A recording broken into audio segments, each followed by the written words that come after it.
Okay na, Ni? Yan. Sige.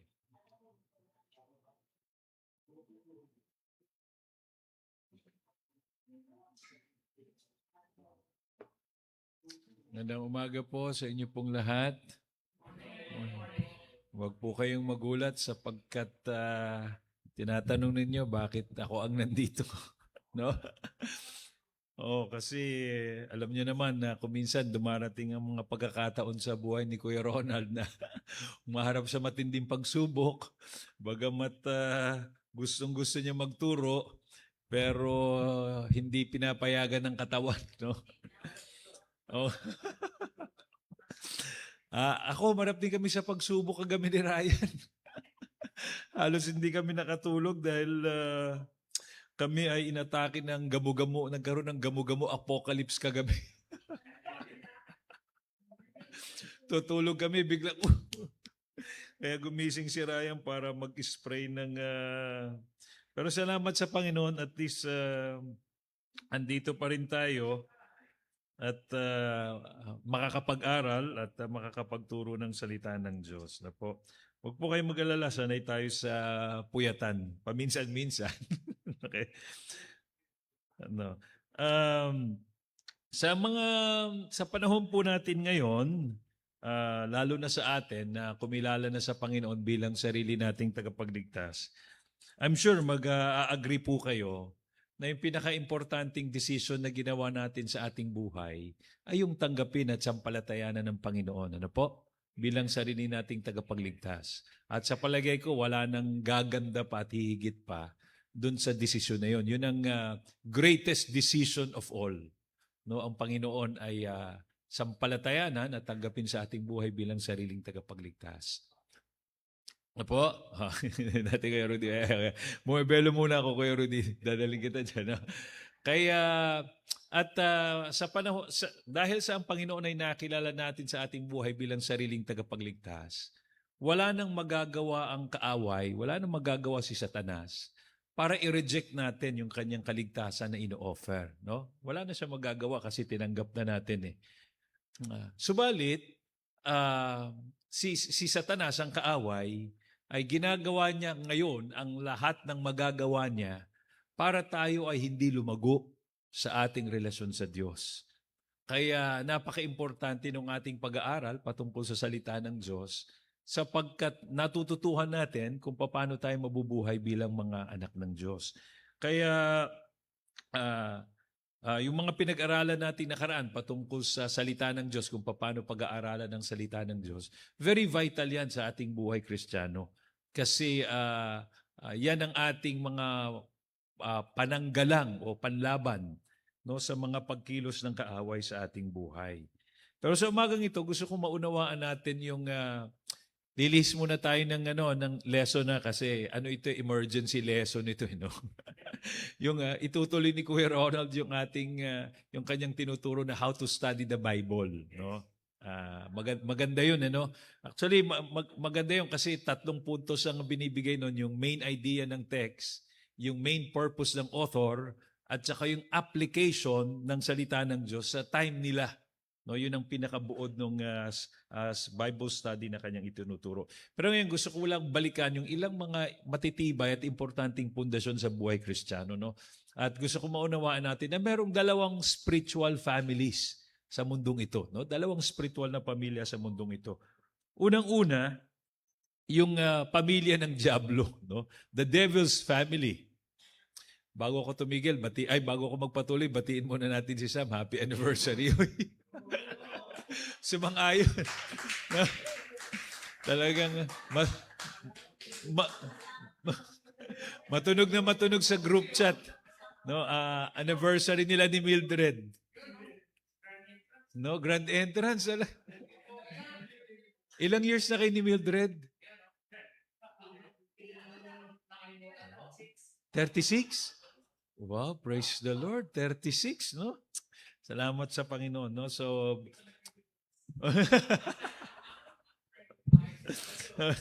yan, ano? So, tuloy ko na muna itong lesson. Baka kung saan pa tayo dalhin ni Sam. No? So, yung dalawang klase ng family. Yung una yung the devil's family. At makikita natin yan sa John 8:44. Nung ang Panginoong Jesus ay nakikipag-usap siya sa mga Pharisees at dun sa mga kausap niya na nandoon. Ang sabi niya sa kanila, nakikita niyo po ba? Ayan. Pwedeng pakibasa po ninyo ng sabay-sabay. 1, 2, 3, go.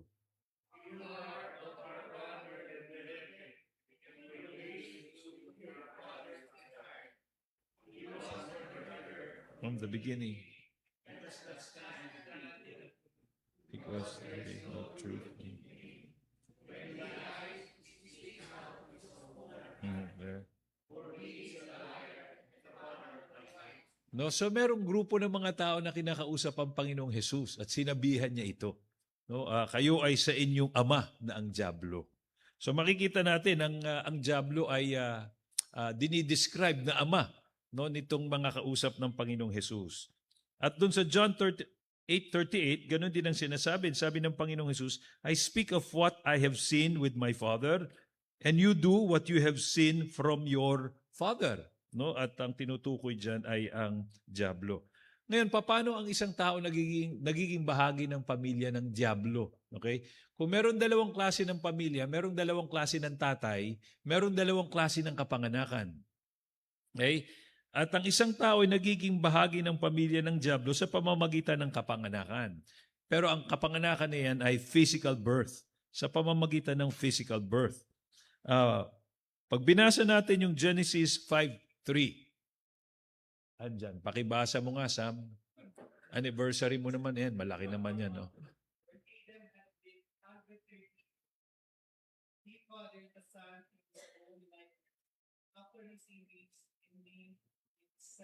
Ayan.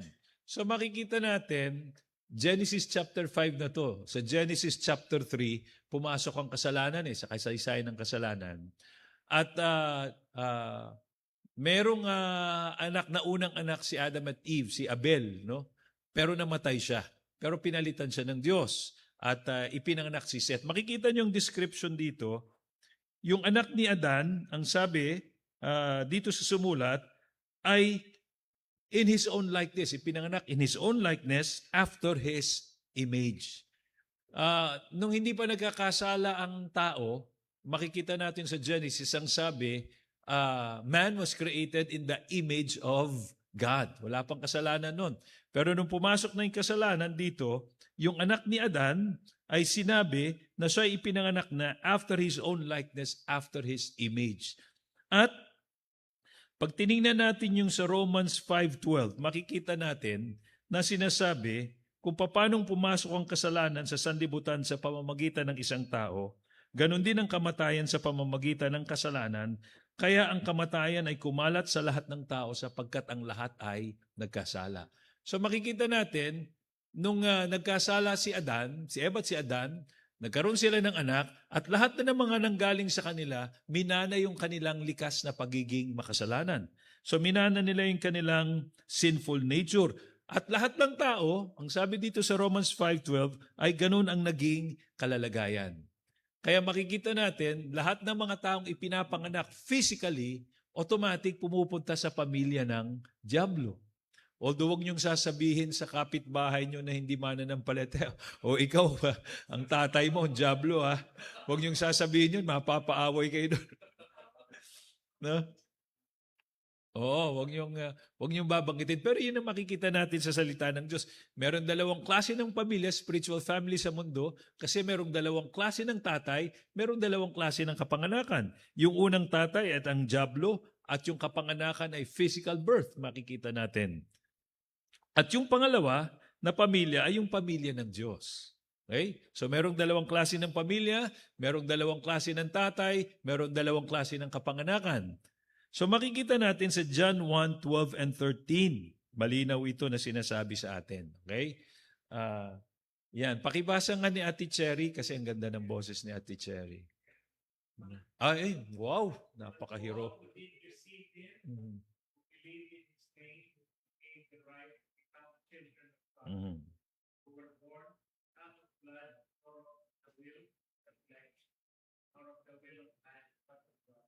Ayan. Ang sabi dito sa verse na to, ano daw ang nangyayari kapag ang isang tao ay tumanggap at sumampalataya sa Panginoong Hesus bilang sariling tagapagligtas?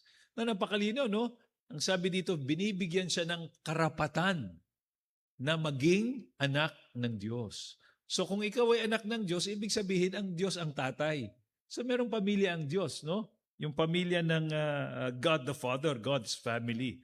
At makikita natin dito, anong klaseng kapanganakan ito na tinutukoy? No, ang sabi dito, itong klase ng kapanganakan nito ay not of blood, nor of the will of the flesh. Okay? Nor of the will of man, but of God. So makikita natin, ang sinasabi dito, na ang isang tao ay nagiging anak ng Diyos, hindi sa pamamagitan ng physical birth, physical na kapanganakan. No? Ngayon, titingnan natin, meron na tayong hint kung anong klase ng kapanganakan yan. Pero mas magandang tingnan kasing sa John chapter 3 kasi may conversation ng Panginoon doon kay Nicodemus, di ba? So mas malinaw yung illustration na yon. No, ang sabi ng Panginoong Jesus, kausap niya si Nicodemus sa John chapter 3, sabi niya, Jesus answered him, "Truly, truly, I say to you, unless one is born again, he cannot see the kingdom of God." Sabi niya, hindi makikita ng isang taong kaharian ng Diyos kung siya ay hindi, no, ipinapanganak na muli. Nakita niyo yung salitang born again? Kapanganakang muli. Kaya nagtanong si Nicodemo, sabi niya, anong ibig mong sabihin, Panginoon? Ibig mo niyo bang sabihin, ako ay babalik ulit sa sinapupunan ng aking nanay para ipanganak na muli? Anong klaseng kapanganakan ang nasa isip ni Nicodemo? Physical birth. Pero ang kapanganakan na tinutukoy ng Panginoon ay spiritual birth. Kaya ang sabi ng Panginoon, unless a man be born again. Be born again. Ipanganak na muli. So, merong dalawang klase ng kapanganakan, di ba? Yung physical at saka spiritual. Kaya yung isang taong pinanganak sa physical, para siya maging bahagi ng kaharian ng Diyos, dapat ipanganak siyang muli at ipanganak siya sa spiritual. No, para siya maging bahagi ng pamilya ng Diyos. At makikita natin dun sa binasa natin sa John 1:12, ipinapanganak ang isang tao sa pamilya ng Diyos sa pamamagitan ng kanyang pagtanggap at pagsampalataya sa Panginoong Hesus. Malinaw po ba 'yon? No, napakalinaw, no?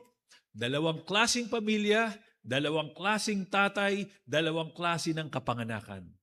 Kaya dalawang klase ng pamilya yan, dalawang klase ng mga tao. Di ba? So, meron dito sa mundo na dalawang klase ng mga tao. Okay? Yung nasa pamilya ng Diablo at yung nasa pamilya ng Diyos. Mamaya na, Kuya Rudy, mahirap tanong niyo. Tapusin ko muna to. Tapusin ko muna tapos saka kayo magtanong para sasagutin nyo na rin. Ayan, ha? Ayan. Ngayon, through physical birth, di ba minana ng tao yung sinful nature ni Adan? Okay? Through spiritual birth, minana natin yung nature ng Diyos. No, tingnan natin yung sa John 6:47. Ano ba ang nature ng Diyos? Divine nature ng Diyos. John 6:47. Ano pong sinasabi dyan? Oh, pakibasa, Ate Joyce.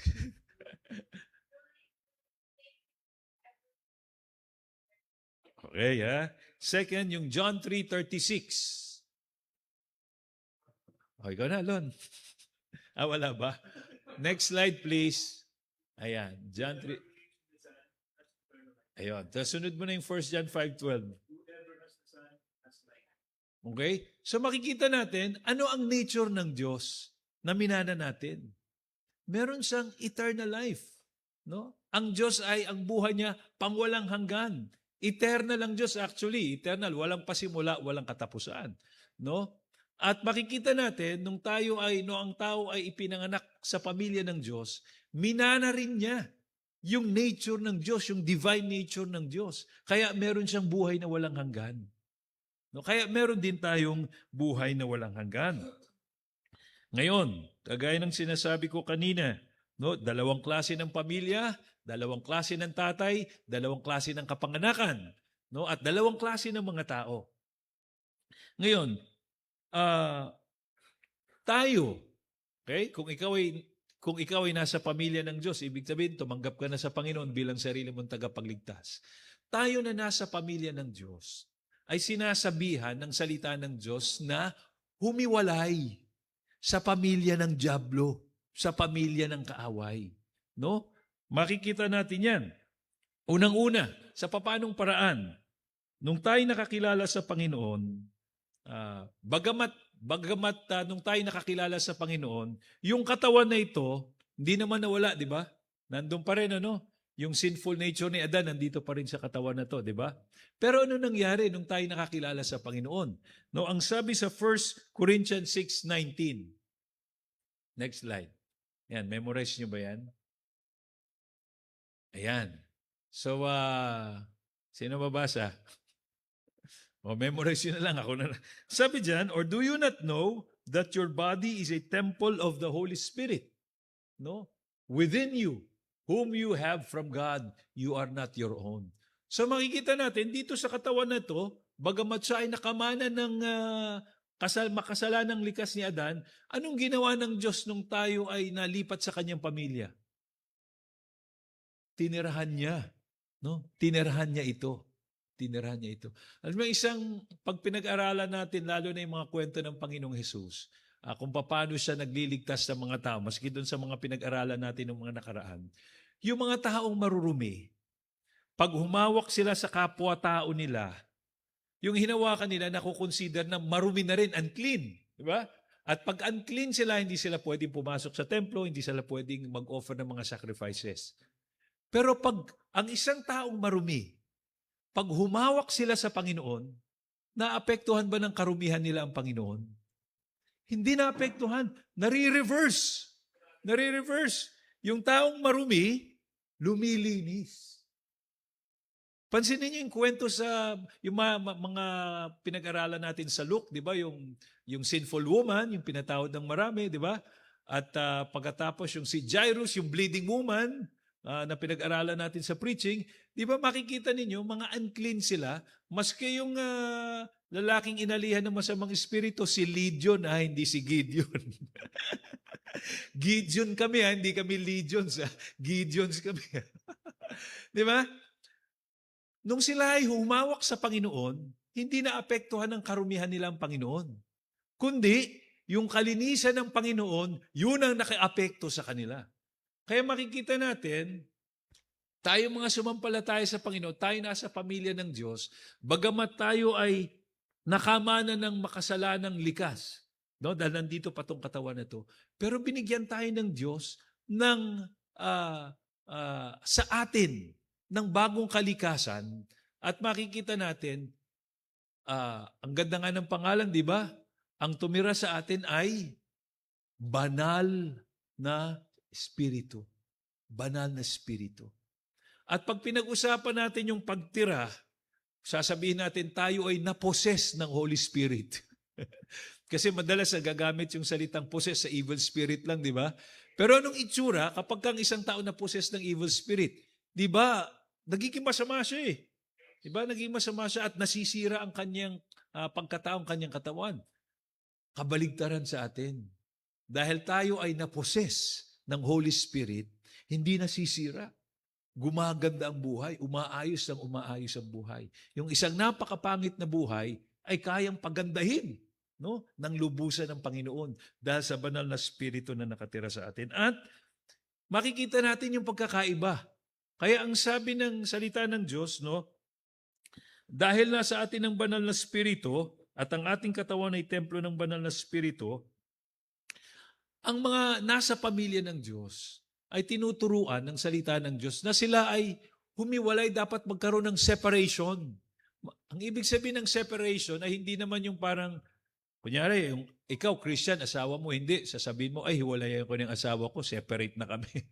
No, hindi ganun ang ibig sabihin nun. Ang ibig sabihin ng separation doon, yung klase ng pamumuhay, yung klase ng pagtingin sa buhay. May separation, may pagkakaiba, may difference. Na pag sinabing ako ay nasa pamilya ng Diyos, labas na labas sa akin yung character at yung traits ng Diyos.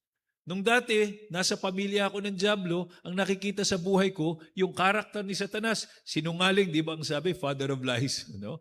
Sinungaling. Kaya pala yung akala natin yung pagsisinungaling, simple lang, no? Hindi. Kasi yun ang description sa kay Satanas, sa Diablo, sa John 8:44, father of lies. Kaya, ang isang kumilala sa Panginoon, dapat, nagsisinungaling ba? Dapat tapat. Kasi hindi karakter, hindi trait ng Diyos yung pagiging sinungaling. No, kaninong karakter yung pagiging sinungaling? Sa Diablo.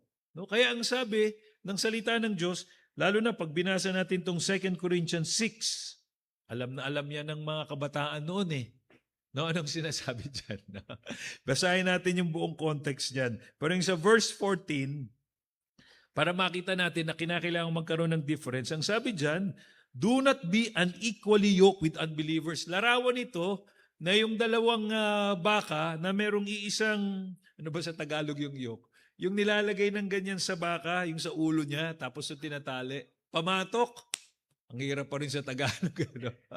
So, hindi dapat tayo makipamatok kung parang ito yung ulo natin, tapos ito yung nilalagay na pamatok, tapos nandito lang rin yung ulo ng hindi mananampalataya, no? At parehas tayo ng klase ng pamumuhay at parehas tayo ng ginagawa, no? Walang pagkakaiba. Sabi dito, do not be unequally yoked with unbelievers. For what partnership has righteousness with lawlessness? Di ba? Yung mabuting pamumuhay, pwede bang magsama doon sa mga taong namumuhay ng parang walang kinikilalang utos ng Diyos? Or what fellowship has light with darkness? Pwede bang magsama? What accord has Christ with Belial? Or what portion does a believer share with an unbeliever? What agreement has the temple of God with idols? Bigat, ano? Galit na galit nga ang Panginoon sa idols eh. Di ba? So hindi pwedeng magsama at yan nga ang malaking kasalanan ng bansang Israel. No? Sabi niya, for we are the temple of the living God, as God said, I will make my dwelling among them and walk among them, and I will be their God, and they shall be my people. Therefore go out from their midst and be separate from them, says the Lord. Hindi physical separation ang tinutukoy lang. Okay? And touch no unclean thing. Then I will welcome you, and I will be a father to you, and you shall be shall be sons and daughters to me, says the Almighty God. So ang isang mananampalataya, sinasabihan ng salita ng Diyos na dapat may pagkakaiba. Yung kanyang pamumuhay, kasi inilipat na siya sa pamilya ng Diyos eh. So ang kanyang lifestyle, hindi na lifestyle ng nasa pamilya ng Diablo. Hindi na ganoon, nasa pamilya na siya ng Diyos. So hindi pwedeng pagsamahin yung dati kong buhay at yung bago kong buhay, pagsasamahin ko, hindi pwede. Kasi hindi sila pwede magsama, magka-clash sila. No? Kasi yung spirito na nasa iyo ay spirito ng Diyos. At sinamarize sa 2 Corinthians 5:17 kung ano yung bagong buhay natin. No? Sinamarize. Anong sinasabi bilang isang mananampalataya? If anyone is in Christ, he is a new creation. The old has gone, the new has come. So, ibig sabihin, ang buhay natin ngayon ay hindi na dapat kagaya ng buhay natin dati. Nung tayo nasa pamilya pa ng Diablo. O, kung tayo ay sinungaling noon, hindi tayo dapat sinungaling ngayon. Dapat nagsasabi tayo ng tapat. Kasi, ang sinungaling ay ang Diablo at ang siyang ama ng kasinungalingan. Yun ang sinasabi. No? At yan ang problema sa bansa natin, di ba? Kaya tayo nagkakahirap-hirap. Hindi lang ba sa sinungaling, ang gagaling magsinungaling. Yun actually ang malungkot kapag nasanay ka na magsinungaling at yung pagsisinungaling mo ay para bagang natural na lang sa'yo, nako, napakahirap niyan kasi maski yung katotohanan hindi mo na malalaman kasi nasanay ka na magsinungaling. Ngayon, dahil tayo nasa pamilya na ng Diyos, ano ang relasyon natin sa Diyos? Dalawang pamilya, dalawang tatay, dalawang klase ng kapanganakan, dalawang klase ng mga tao, dalawang klase ng pamumuhay. No? Siya ngayon ay tatay na natin. Di ba? Tatay na natin siya. Yun ang sinasabi sa 1 John 2:1. My little children, I am writing these things to you so that you may not sin. But if anyone does sin, we have an advocate with the Father, Jesus Christ the righteous. Ang ganda nito, ang tawag niyang Panginoong Hesus sa mga sumampalataya sa Kanya, ang description ni Juan, no, ay sila ay mga anak na ng Diyos. No? Sabi ni Juan, my little children, I am writing this to you so that you may not sin. But if anyone does sin, we have an advocate with the Father. Kagaya ng sinabi ko, nung tayo nalipat sa pamilya ng Diyos, nandito pa rin itong makasalanang likas na to, di ba? So kapag tayo nagkakasala, magkakasala pa ba tayo? Kuya Rudy, magkakasala pa ba tayo? Tinanong ko lang si Kuya Rudy. Yes. Tagapagtanggol. No? Meron tayong tagapagtanggol. Kapag tayo nagkasala, ang nangyayari, may nagtatanggol sa atin para hindi tayo hahatulan. At anong sinasabi ng ating tagapagtanggol sa Ama? Hindi tayo hatulan ng Ama.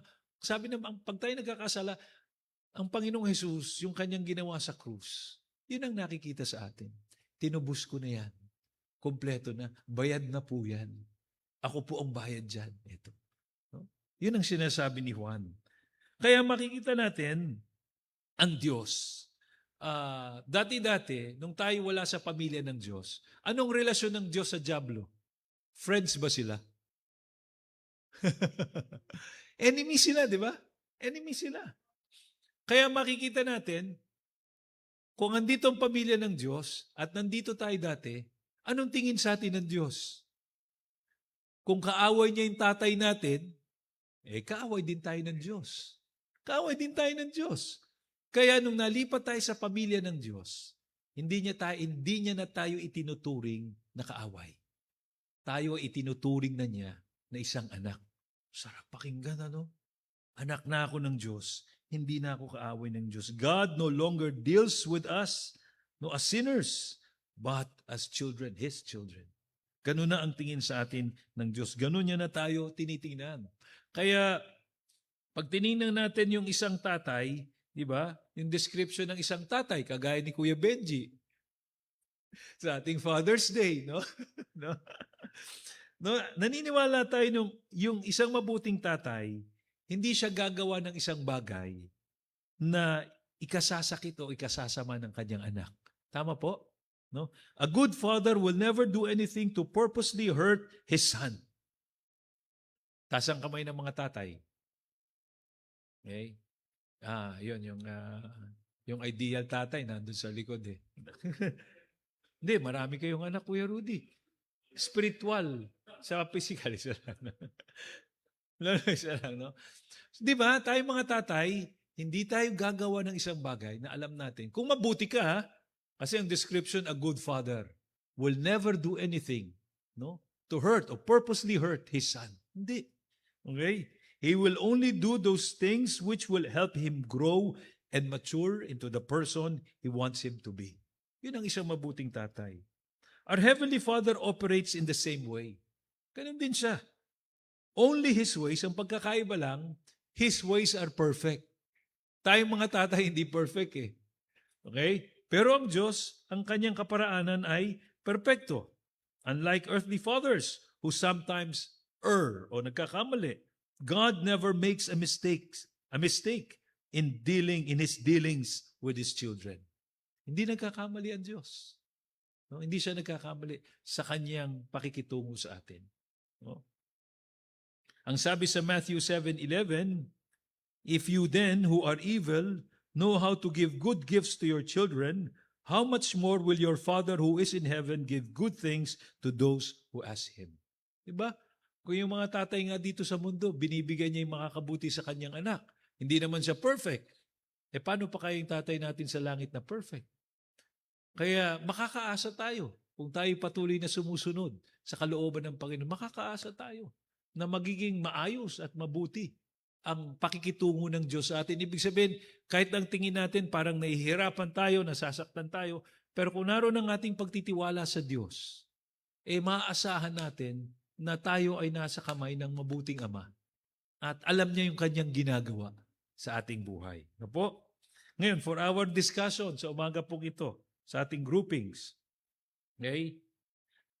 Paano ako nabubuhay bilang isang anak ng Diyos? How am I living as a child of God? Am I reflecting the traits and character of my Heavenly Father? Paano ako nabubuhay bilang isang anak ng Diyos? No? Nakikita ba sa akin yung karakter at yung pag-uugali ng aking Ama sa langit? In what areas of my life do I struggle the most? No, kasi may laban eh. Kagaya ng sinasabi natin, nung tayo nalipat sa pamilya ng Diyos, nandito pa rin yung sinful nature. So may laban yan eh.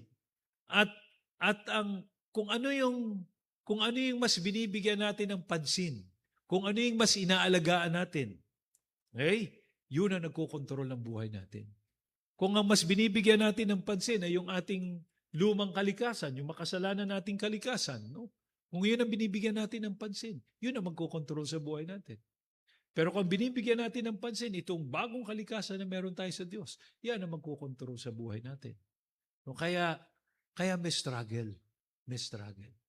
Ngayon, sa ating pong discussion, saang bahagi ng aking buhay ako nag-i-struggle talaga na gusto? No? Kayo na po sasagot niyan. Sige po, tayo ay pwede nang pumunta sa ating mga breakout classes.